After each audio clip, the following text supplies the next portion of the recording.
Help her! Help her up there! She needs help up there! Everyone, back, back, back! What the hell? Fall down, man. Imagine how many people.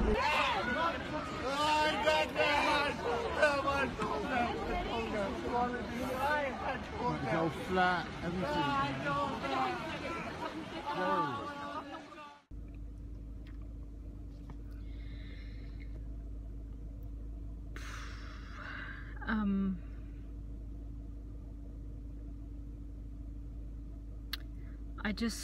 I just got back from the scene of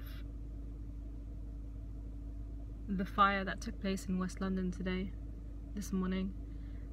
For those of you that don't know what happened, in the early hours of today, a huge 24-story residential block went on fire, and the fire very quickly spread throughout the building, and up to now it is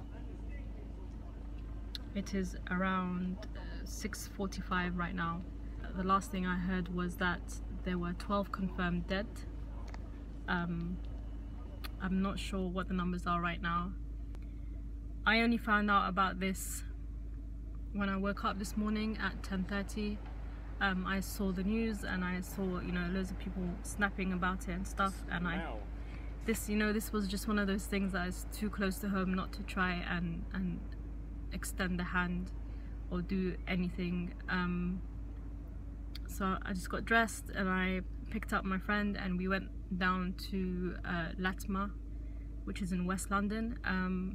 It was tricky to get into the area because naturally all the roads were closed.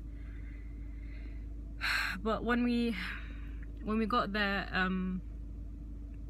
the first thing you see, apart from the blue lights and the ambulances and the fire engines and stuff, is just the sheer amount of people that were scattered across the streets in that whole entire area. Because it was such a large building, all the other buildings in the area had to be evacuated. So local residents were pretty much just sitting around on the roads, not knowing what to do. Many were grieving, many were crying, many were, trying to get in touch with loved ones. There were so many people that were looking for others. It was just overwhelming. It was really overwhelming to see, because it's so close to home, and that's a natural reaction, I guess. We do empathize with people, but when it is close to home, it's just that little more emotional, that little more touching. We had no real plans for what to do when we got there. We just needed to know. We just knew that we needed to be there. And when we got there, like I said, there were just people scattered across the streets.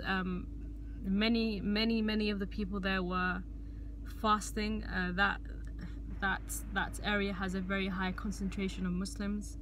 In fact, a lot of the families that were in the building itself are of Muslim backgrounds. There were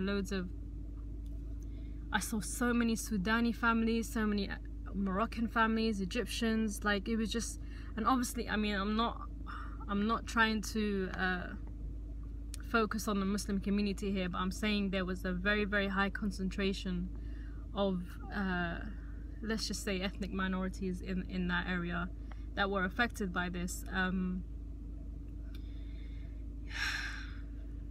There were centers across the area that were opening doors to those affected. We visited, I think, 3 or 4.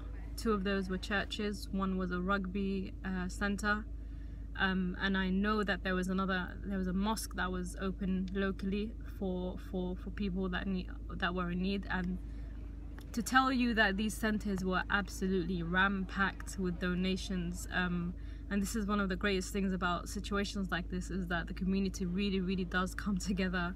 There were people there from all walks of life, all colors, all faith. It was just incredible to see. What are they to you? Sorry?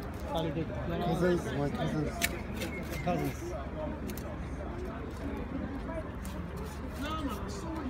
What floor were they on? The 22nd. 22.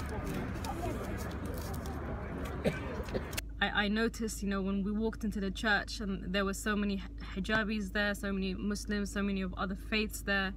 It was a real community feel, and that's something that you have to praise in London. You know, that's not seen, I don't think, anywhere else in the world. So London truly is multicultural in all its terms and in all its glory and in all its it's just incredible to see, honestly.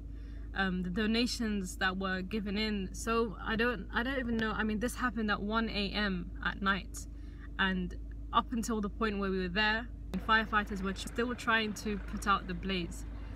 When I was there, they said something like 40% was still being battled. The amount of clothes that I saw in these centers, the amount of food, nappies, baby food, baby necessities, you know, sanitaries, toiletries, it was just some man even came with flowers and just left it there. He said, listen, I need to go to work, but I just wanted to show face and give, you know, give these flowers to the residents of this area, because it's just, you know, it hits home. It hits home. And this was a huge building. That's I think that's what makes it so crazy to even think about. It's, you know, this so many, I think they said there was around 500 to 600 residents in that building. And if you've seen the videos, you know that there were so many kids in there screaming for help. There was a woman that wrapped her baby in bedding and threw him out. That baby, alhamdulillah, was caught by someone on the ground, and she threw him out from the 9th or 10th floor or something. That's just incredible. So many people jumped out themselves, and I heard that a man threw his daughters out, because, like, can you just imagine the decisions you have to make at that point? This is what made it even more horrific, is that it's a big block with so many families inside. When we see a house and it's burning, it's horrific, but it's manageable, and there's a very high chance of you surviving. But when it's a huge 24-story block with 120 apartment flats in there, it's just tragic. Honestly, it's tragic. But I just hope that the community remains strong, and I hope that everyone who did go out today continues to go out for the next few days, because that's when those affected will really need our assistance and really need our help. So if you are local, if you are from London, if you can help, please do go down to the areas. I'll put some information in the description, but please do go to the centers, and please don't forget about them when the hype dies down, because these people, you know, when the headlines stop, they still don't have a home. They still don't have their family members. You know, it's just, what can you say? I was walking around saying like, what can I do? What can I do right now when you're in the midst of it? It's just so overwhelming that there's not much you can do apart from just be there and try and help, you know, this person or that person. It doesn't matter if you're not capable of helping the situation as a whole. No one expects you to fix it on a large scale, but if you're there and you see someone who's trying to look for their 5-year-old son, then you help them. If you see someone who's clearly distraught and clearly needs some sort of assistance, then you walk up to them and you ask them, is there something I can do for you? That's the kind of help that people want when you're there. So just be prepared to listen to some horrifying stories, because honestly, what I heard today was just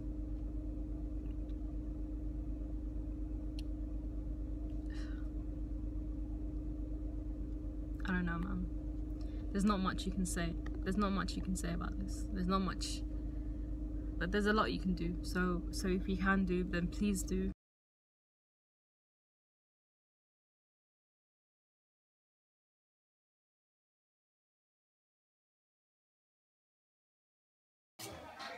So we're still inside. It's about 11 o'clock, I think. Look at all the stuff that we haven't even got through. So many people here.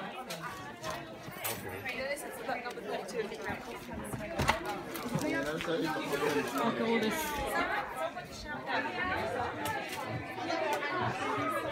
This is all clothes. Oh my god. Oh my god.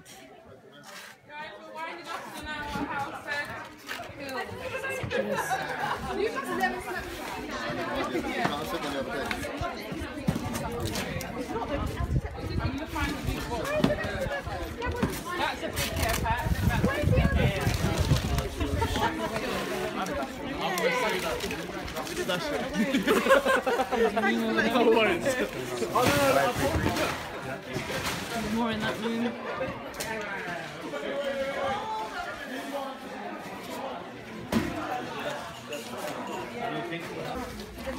Look at this. I know.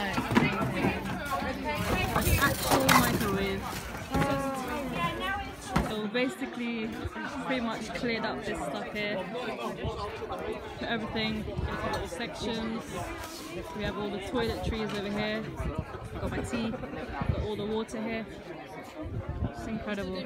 Repackaging everything for the people to come and collect it easily.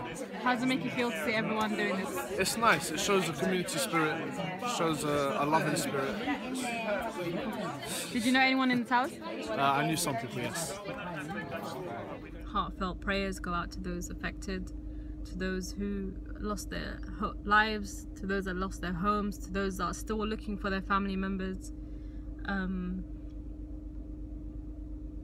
the local community. Thank you so much. Thank you so much for standing strong, and thank you for, you know, coming together and uniting in the way that you did, because that was honestly incredible and inspiring, and that's what London's about.